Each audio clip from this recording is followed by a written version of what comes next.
Today we are talking about how to create an answer file for the purpose of speeding up Windows installation and not having to type in the product key anymore, because it's just a pain.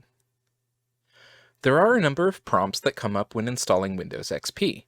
We generally answer the prompts in the same way every time.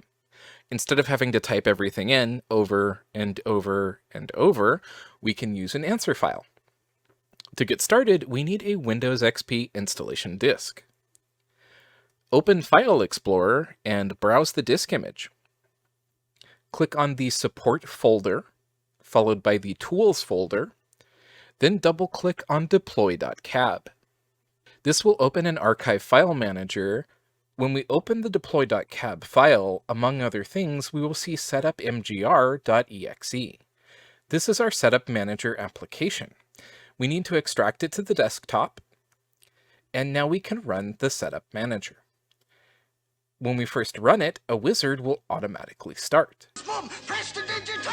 It will ask us if we want to create a new answer file or modify an existing one. In our case, we will create a new file. On the next screen, we have to choose the type of answer file that we want to create. For our purposes, we want to select unattended setup. On the next screen, we can choose the Windows version to create the answer file for. We will choose Windows XP Professional.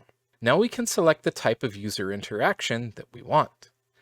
We want to select Fully Automated and click Next. For the distribution folder, we want to select No. This answer file will be used to install from a CD. Then click Next. For the license agreement, we want to click I accept and then click Next. Now we have a plethora of options. On the left, we can choose different configuration screens that we want to edit for Windows setup. On the right, we have to provide the information for that particular screen. For example, on the first item, Customize the Software, we can enter the default name. Next, we can choose the default color depth and screen resolution.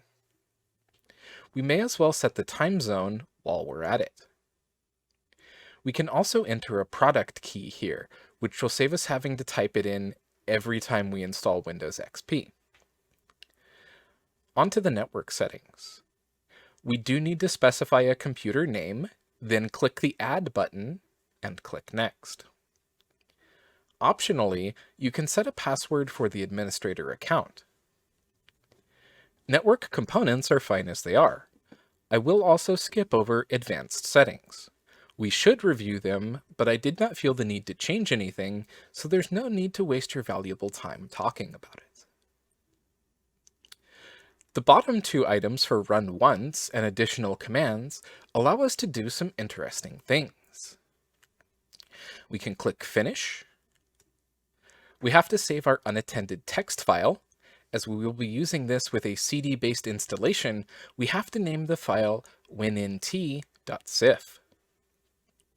We can now open our Windows XP installation disk image with Power ISO, then drag and drop winnt.sif onto the root of the disk. We have to save the disk image, of course. Now we can run setup in all its unattended glory.